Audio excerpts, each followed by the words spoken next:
Scrolling through Weibo's emotional confession section, I came across a comment from my wife's alternate account. After losing him, every lover since has resembled him. When my wife's ex-boyfriend returned to the country with his 5-year-old daughter, she immediately forgot all about me. Only later did I discover that even the birthday gifts she gave me every year were things her ex-boyfriend had rejected. I filed for divorce. My wife frowned and said, "I didn't treat you as a substitute. The position of my husband will always be yours." I smiled, but I don't want to pick up what others have discarded either. When I never expected to stumble upon my wife's alternate account comment under an emotional confession post on Weibo.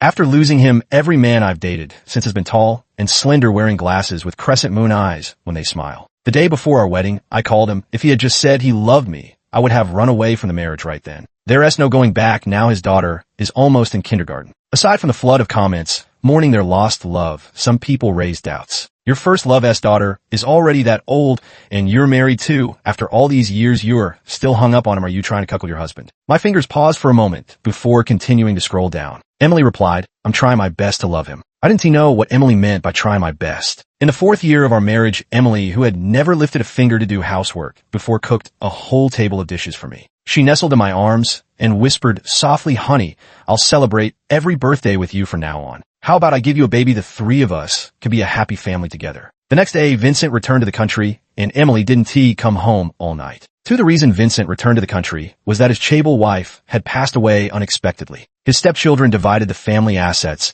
and mercilessly kicked him out. Even the little girl, just 5 years old, was sent back to their home country along with him. The diamond cufflinks Emily gave me for my birthday are still on my wrist. Yet she herself was supporting Vincent when our eyes suddenly met. Vincent looked dashing with his gold-rimmed glasses. "Mr. Adrian, don't overthink it. Emily was helping me last night." Emily cut him off. "No need to explain. Adrian ISN, the petty type." All right, the two exchanged a knowing smile, oblivious to anyone else around. As Vincent slowly made his way upstairs, Emily seemed to suddenly remember my presence and walked over to me. Last night was an emergency. Vincent had a stomach hemorrhage and his daughter suddenly developed a high fever with no one else to help. I had to step in and take care of them. She reached for my hand, quite naturally. "Honey, you're not mad, are you?" But I shook her off and even pulled out a tissue to wipe my hand. Emily froze, her expression darkening. "Adrian, what do you mean didn't he? I already explained to you, Vincent and I are completely innocent. Let us get a divorce." For a moment, Emily's face went utterly blank, as if she couldn't comprehend at all why I would say such a thing. "Adrian, you can't just say things like that in the heat of the moment. Forget it. I was wrong last night.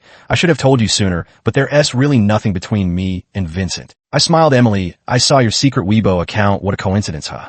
I'd always known about that account, but I respected her past and privacy, never investigating it. That night, I followed the comments and clicked through every word. Every photo told the story of how deeply unforgettable her past relationship with Vincent had been. I always thought this account had been abandoned after Emily's family went bankrupt and Vincent abandoned her to go abroad alone. Yet unexpectedly, the most recent update was just a month ago. Emily posted a night view of Disneyland with the caption, "Thinking of you again. After all these years, I still can't forget. How pathetic of me." I said, "Emily, you don't have to try to love me anymore. I don't want to let us get divorced." Loving someone has never required deliberate effort. Just like how I fell for Emily at first sight. When I met her, Emily had already fallen from being the adored young lady to facing constant setbacks and cold shoulders everywhere. I was starting my own business at the time. Emily's requested internship salary wasn't cheap, but I still hired her. A friend who knew the inside story laughed at me. "You're not falling for her. Are you? Miss Emily is indeed beautiful, but she's buried in debt. If you want to marry someone like that, you'd better weigh your own financial situation first." But at the time, I didn't think that much. I just wanted to repay her kindness in my own way. I said, "After all, the person you've always loved was never me. You only married me because your mother told you to. It was selfish of me to trap you in this marriage. Now that he's single again, why don't we both face our true feelings? Wouldn't that be better?" Yet Emily denied it without a second thought. "It's you who stopped loving me. ISNT it otherwise. Why would you want a divorce over such trivial matters?" Emily replied irritably, "Yes, I used to hold on to feelings for Vincent, but that's all in the past. Those posts were just late night,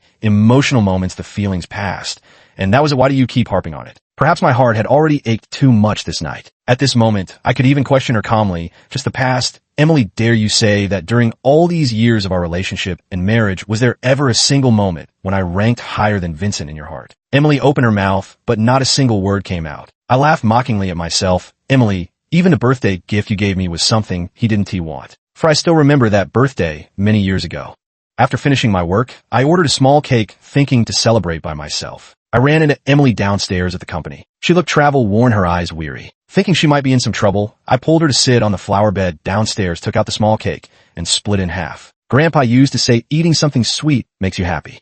Emily let out a merciless scoff. Adrian, did you learn your flirting techniques in Taiwan? Feeling somewhat awkward at the time, I could only muddle through with a random excuse. I only found out later that Emily was laughing at me for sounding like an old-school Taiwanese idol drama. I was an orphan adopted by my grandfather. Though he doted on me, I couldn't, in good conscience, keep draining him dry. Although Emily's family later supported me financially, the principle I learned since childhood was to be self-reliant. Apart from attending classes and getting minimal sleep, I spent all my time working part-time jobs. Naturally, I had no time to watch the Taiwanese idol dramas Emily talked about. When Emily found out it was my birthday that day, she froze at first. Then she handed me an exquisitely wrapped gift box, proudly threatening me, if you don't take it, I'll throw it away. Inside was a necktie. During our first year of acquaintance, Emily accidentally ended up celebrating my birthday with me. I thought that would mark the beginning of our romantic relationship. But for several years after that, she always had various reasons for not being able to accompany me. Yet she would always give me a belated gift the day after my birthday. Until that night when I saw Emily's secret Weibo account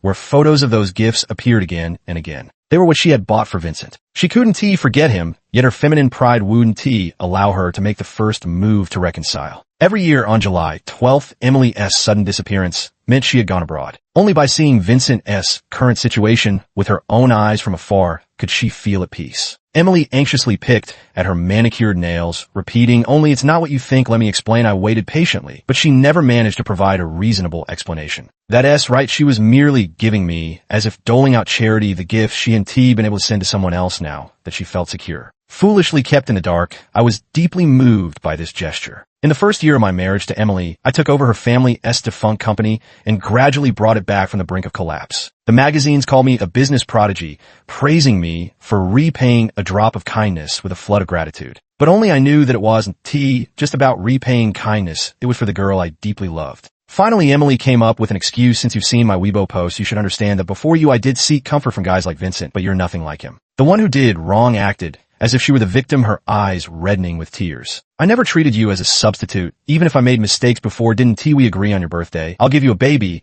and we'll live happily as a family of 3. Then why did you keep contacting Vincent behind my back? Even if you two truly have a clear conscience, Emily, you're an adult. Don't you understand how inappropriate it is for a man and woman to be alone together, inviting suspicion? If Emily had called me to handle it, or even just given me a heads up, I might not have been so devastated. Besides, do you dare swear that you truly, honestly have nothing to feel guilty about?" I gave her a bitter smile as she looked at me with guilt in her eyes. "You make me feel like I never truly had you. Whenever Vincent appears, I'm destined to lose." 6. Just then Vincent came downstairs again. Acting as if nothing had happened, he sincerely apologized to me, taking all the blame upon himself. "I'm sorry, Mr. Adrian. Having lived abroad for so long, my habits are different. Last night, everything just piled up at once. Emily has always depended on me since childhood. When she saw I was in trouble, she panicked and forgot everything else. Let me apologize on her behalf." He then turned to Emily. "Emily, you've been married to Mr. Adrian for so many years. Just say some sweet words. What married couple holds grudges overnight?" Between the lines, it was all hinting at his close relationship with Emily, while pretending to be a peacemaker,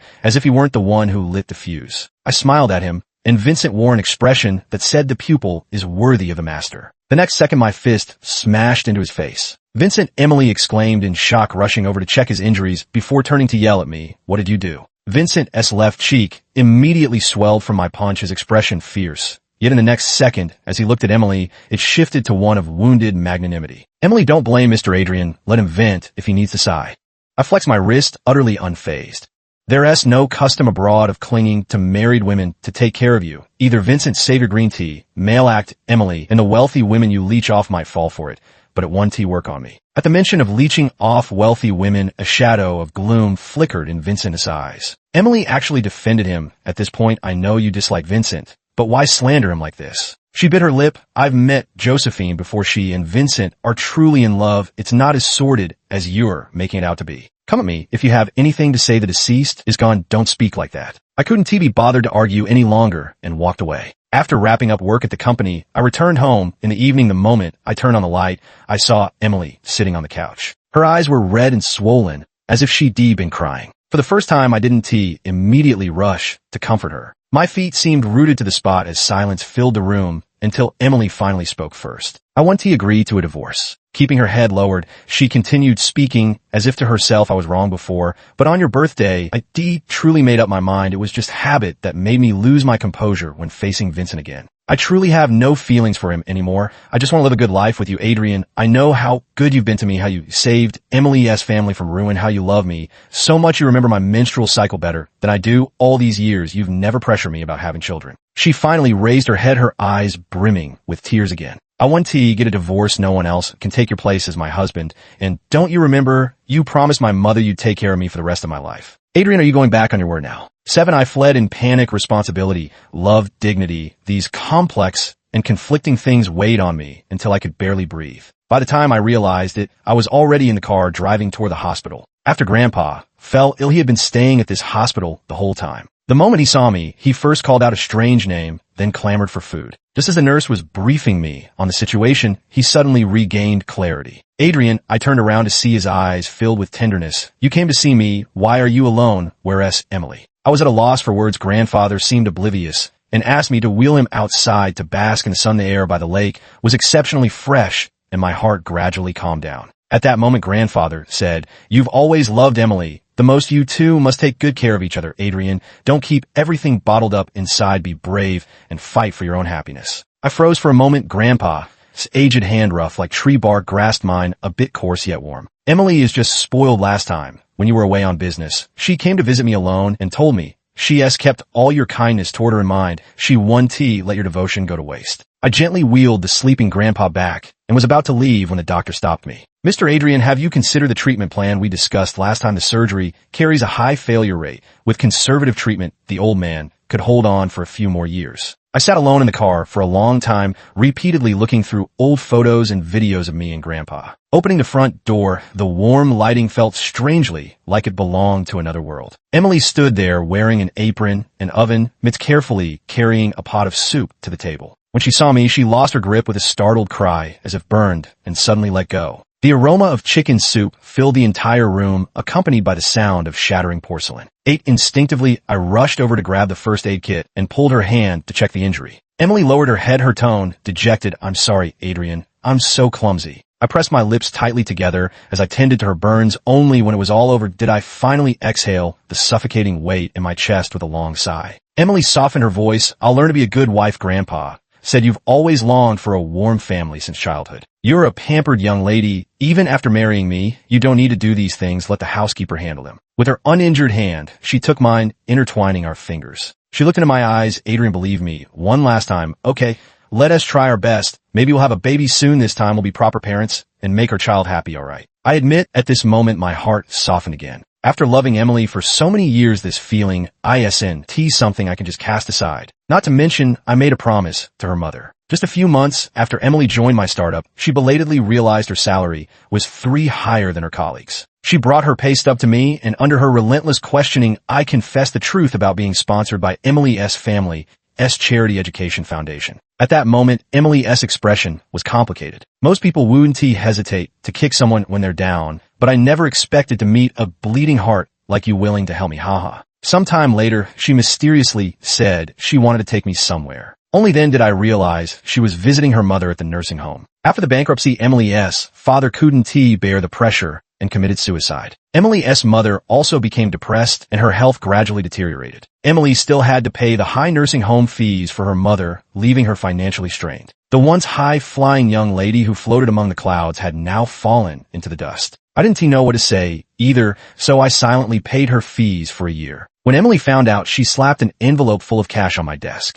"Adrian, I only brought you to see my mother because I wanted someone to share warmth with, not to treat you like a fool." I clumsily explained that I just wanted to do my part to repay Emily's family. Emily stared at me for a long moment before suddenly laughing. "Adrian, you're not falling for me, are you?" Now, naturally, Emily and I grew closer and closer. Later, when Emily's mother became seriously ill, she solemnly entrusted Emily to my care. On the day she was buried, Emily didn't cry or speak. Only in the dead of night did she suddenly throw herself into my arms, weeping until her voice was hoarse. She said, "Adrian, I only have you now." At that moment, I thought to myself that for the rest of my life, I might have to go through fire and water, even if it meant dying 10,000 deaths for a girl named Emily. Emily before me was still eagerly awaiting my response. After a long pause, I nodded. Emily S. family was negotiating an important collaboration. If successful, they could turn things around again, whether Adrian was involved or not by then. As long as nothing unexpected happened, they could keep operations running smoothly. I said, let us set the project negotiation as our deadline. We'll both give each other one last chance. If Emily and I were still destined to fall apart, at least I would have repaid her family's kindness toward me. If Emily could truly prove her love for me during this time, then I'd be willing to forgive her one last time. For nearly half a month, Emily actually managed at her heart and eyes held only me. If we ignored all the unpleasantness behind the scenes, it almost felt like we had returned to those sweet early days of our relationship. Another week passed the moment I stepped into the company. I noticed my subordinates wearing strange expressions. When I pushed open the office door, the interior looked like a hurricane had swept through complete chaos. My assistant turned pale. At President Adrian, I sent you a message. The young mistress brought a little girl here to play. And then, next to me, laughter and cheerful voices came from Emily's office. Holding on to my last shred of composure, I watched as the office door opened. Emily, Vincent, and a little girl playing with a file, as if it were an airplane, all laughing heartily. When she saw me, a flicker of guilt flashed across Emily's face. Adrian, I've already called someone up. Your office will be restored to its original state in no time.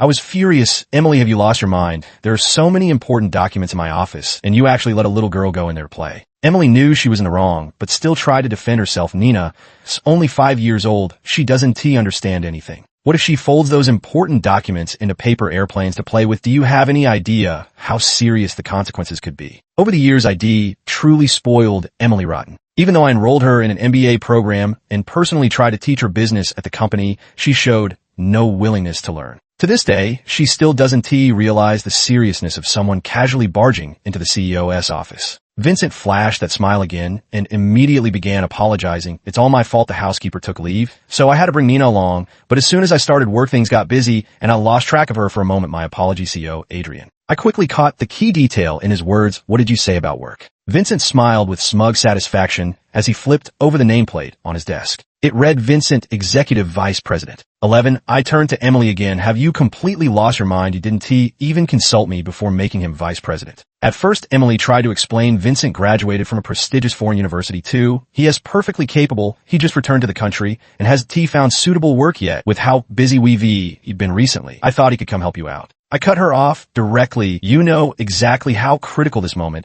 is. Even if it's your blood relative, we still have to consider whether they're corporate spies. Any high-level personnel changes that haven't gone through me are completely invalid. All the assistants and others were watching from the side. Emily looked visibly embarrassed after being shut down by me like this. Adrian, does everything need your approval? Do you remember that I hold 7 of Emily's family shares? I'm Chu Yaofeng's daughter. After all, what are you planning to make Emily's family? Take your surname, Adrian, now. Those words struck at the very heart of the matter, utterly devastating. All these years apart from receiving my rightful share of dividends and salary, the entire Emily family from name to substance, as stipulated in the prenuptial agreement, has belonged to Emily. Even Emily herself regretted it the moment the words left her mouth. Adrian, that is not what I meant. Enough. Vincent's daughter sensed the tension and burst into loud wails. The noise was giving me a headache. If you really think you're in the wrong, then tell him to get the hell out of here. Emily frowned. You can't even tolerate a single father with a child. Or do you still not trust me, thinking I hired Vincent because I want something to happen between us? You keep saying you don't mean it that way, but every single thing you've done contradicts your words. Let me ask you this, even if it's for Emily's family, do you still insist on keeping him here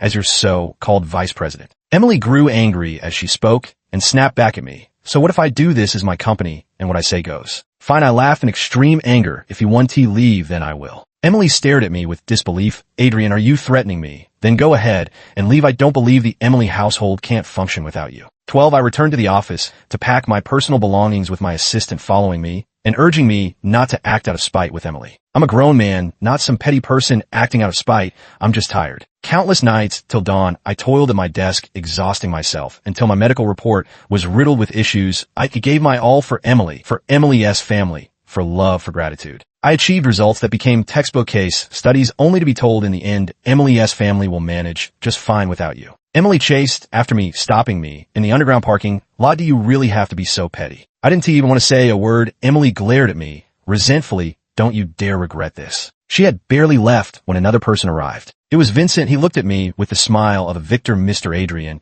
it's good to face reality sooner rather than later. His gaze swept over me contemptuously. After all, Emily and I belong to the same world. The previously suspended divorce proceedings were back on the table. I had made up my mind to leave Emily's house so naturally that agreement could be considered void. I moved out of the marital home I shared with Emily, and several headhunters hearing the news immediately extended job offers to me. I just wanted to take a break first. I was exhausted. Emily must have seen the divorce papers on the table and started bombarding me with calls. She even asked several mutual friends about my current address. Annoyed beyond endurance, I blocked her. One evening, just as I returned from jogging, the hospital suddenly called. By the time I arrived, panting Grandpa had already been admitted to the ICU. I was utterly distraught. In that moment, a grown man couldn't hold back his tears. Even I, a staunch materialist, silently prayed to all the gods in heaven to keep my grandfather safe. I couldn't bear to lose him. But fate had other plans. Grandfather briefly regained consciousness, yet the nurse beside him wore a sorrowful expression.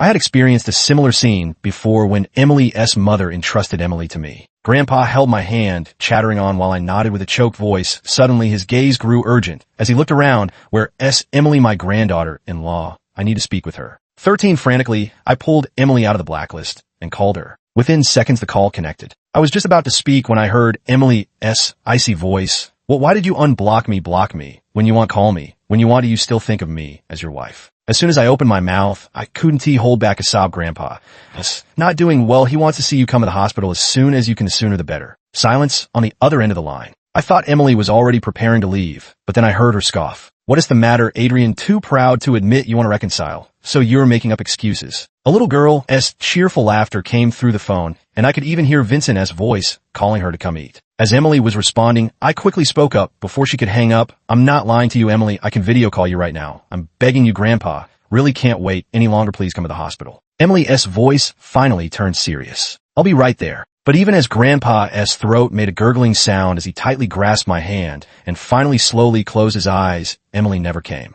I sat on the hospital corridor floor until a figure came running up to me. Emily crouched down in front of me, her face full of disbelief. "Adrian, I didn't think it would be this fast. Why did you only come now?" Emily hesitated awkwardly. Nina suddenly had a stomachache and absolutely wouldn't let me leave. I had to take her to the children's hospital with Vincent first. I felt almost numb. Nina has her biological father with her. What about my grandfather? His last wish before passing was to say one more thing to you. I laughed, but it probably looked uglier than crying. "Emily, do you even have a heart? Even if I've upset you, what did Grandpa do wrong? Is it that no matter what, whenever Vincent is involved, you'll always push everything about me aside?" Emily remained silent. Finally, I said softly, "Emily, let us get a divorce. I really don't want to keep dragging this out with you. I want to take even a single piece of paper from the Evans family. If that is still not enough for you, I'll leave with nothing. Will that do?" 14 tears fell in heavy drops. "It's my fault, I promise you." On the day of Grandpa's burial, Emily came too. I had my friend stop her right at the entrance. She stood outside like a statue,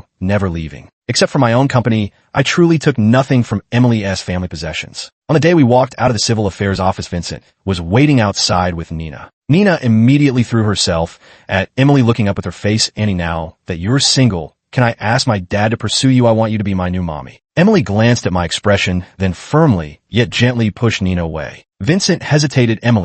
Emily said firmly, "I'm sorry, Vincent, though it's too late, and many things can't be undone. I've truly made up my mind. We can never go back to how we were. The person I truly love is Adrian." I noticed her gaze falling on me again. I didn't respond, and she seemed somewhat disappointed. "I've already recommended you to the headhunter for the executive vice president position. I want to take it back." Vincent was deeply shocked. "Emily, why are you saying this now? Didn't you divorce Adrian to reconcile with me?" Emily shook her head. "It's all my fault. I was clinging to the past, unwilling to move on. But Vincent back. Then it was you who abandoned me during my hardest times. The one who truly pulled me out of the mud was Adrian." Vincent's face darkened further. "Do you dislike me because I have a child?" Nina looked confused. "Isn't Nina adorable? How could Aunt Emily dislike Nina?" Emily continued, shaking her head. "Eric sent me a lot of things, including how you and Josephine met." Vincent's face darkened completely. Eric was the name of the eldest son of that wealthy American heiress. Though I didn't know what the item was, I thought it must be something quite remarkable. For the first time, Vincent abandoned his usual facade of false courtesy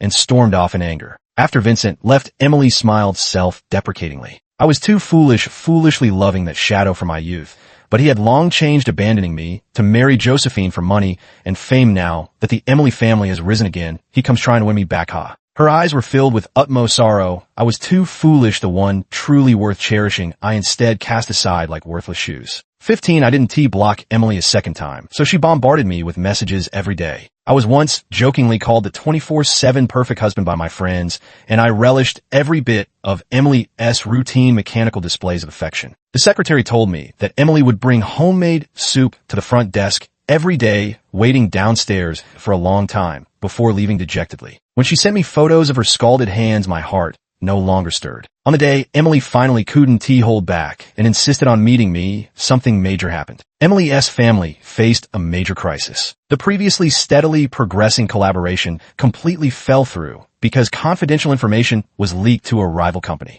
Misfortunes never come singly. As if foreseeing every move, the competitors intercepted several crucial partnerships, one after another, before Vincent resigned a project he had negotiated continued to move forward because Emily didn't give the word and her subordinates didn't dare make decisions on their own. The outcome was disastrous. When Emily saw me, she had lost a lot of weight. Her face was pale and her tone was heavy. "Adrian, I beg you, help me one last time. You can't bear to see the Emily house into which you poured so much effort collapse again, can you?" I shook my head. "What's done is done. There's nothing I can do." Emily propped her forehead and smiled bitterly. "Forget it. I know you hate me. I shouldn't have come." I said, "I certainly want to help you. The Emily family has never had anything to do with me from the start. Besides, I raised my phone to show her. Did you not see the news? Or did Alexander and the others not inform you?"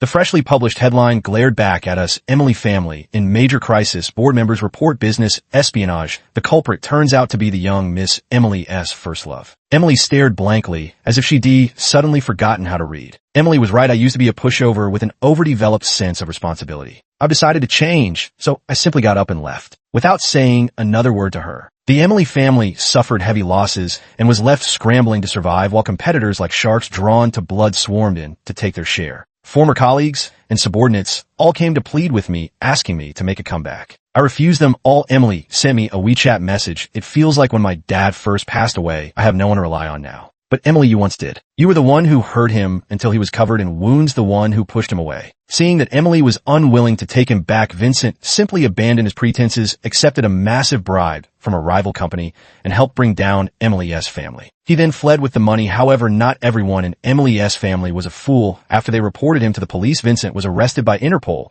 during a layover in a small European country, thanks to the help of Eric and others. He was extradited back to his home country and prosecuted for trade secret infringement. 16. The scandal surrounding Emily's family, filled with juicy gossip, trended for a long time on the country's largest social media platform. I still remember how the teacher used the Emily family's turnaround as a classic case study in class. Who knew the story behind it was so complicated. A poor boy worked for a rich beauty without taking a single share, yet the beauty was desperate to become someone else's stepmother. TSK. The Emily family deserves what they got without the capability. Some things are just meant to be lost. Talented people shine no matter what. Adrian went from being an orphan to where he is now, step by step, with his feet firmly on the ground. Everyone should support President Adrian's own company. Instead, what a pity he misjudged someone. Just goes to show that deep affection often goes unreciprocated. The usually haughty Emily couldn't bear being mocked repeatedly online and ended up sending cease and desist letters to over a dozen netizens. But these internet users weren't easily intimidated. Their comments grew even more scathing in response. A former subordinate told me Emily became completely overwhelmed, showing up at the office drunk on multiple occasions. It seemed she'd taken to drowning her sorrows in alcohol, only to develop a full-blown drinking problem. One late night, Emily called me while drunk. "It was me who ruined Dad's life's work. It was me who destroyed our marriage." She wailed. "Adrian, you're leaving me too. I've lost everything." I patiently replied, "I'm not your therapist. You don't need to say these things to me." To my surprise, the drunk Emily actually said again, "Adrian, let us get remarried. Okay, I told you the position of my husband will always be yours." I laughed. "Emily, I don't pick up trash." At this point, keeping her contact information would only be an annoyance. No longer needing to worry about Emily's family, I began focusing wholeheartedly on managing the first company under my name. I have an excellent reputation in the industry, and everyone is willing to work with me. Coupled with years of experience, my own company has grown bigger and bigger. As the business flourished, I gradually opened up my heart. I met a girl who was completely different from Emily. She was my former junior from school. She would argue with me for the company's benefit, and when I couldn't attend a meeting due to stomach issues, she stepped in and won a brilliant victory on my behalf. She sparkled with radiance, brimming with vigor, as she curled her lips into a smile. I strive to keep up with President Adrian's pace. What I've always wanted is not to be a carefully nurtured greenhouse flower, but a towering tree that can stand shoulder to shoulder with you, weathering storms together. 3 years later, I remarried. The day before our wedding, while catching up with old friends, I unexpectedly heard news about Emily for the first time in years. Among the flood of comments mourning their tragic love story, some people also raised doubts. This time she finally became a stepmother. The wealthy man's children were no pushovers. Either she got pregnant, but accidentally fell down the stairs and miscarried. I can never have children again. He glanced at my expression. I heard that tycoon has taken another mistress. Emily never quit her drinking problem. Sometimes when she gets drunk, she cries and calls out your name. No need to tell me these things. This kind of cursed bond isn't worth mentioning. I turned around to see my fiancée still in her work attire, striding toward me. I need to start my own new life now. Let bygones be bygones. The end.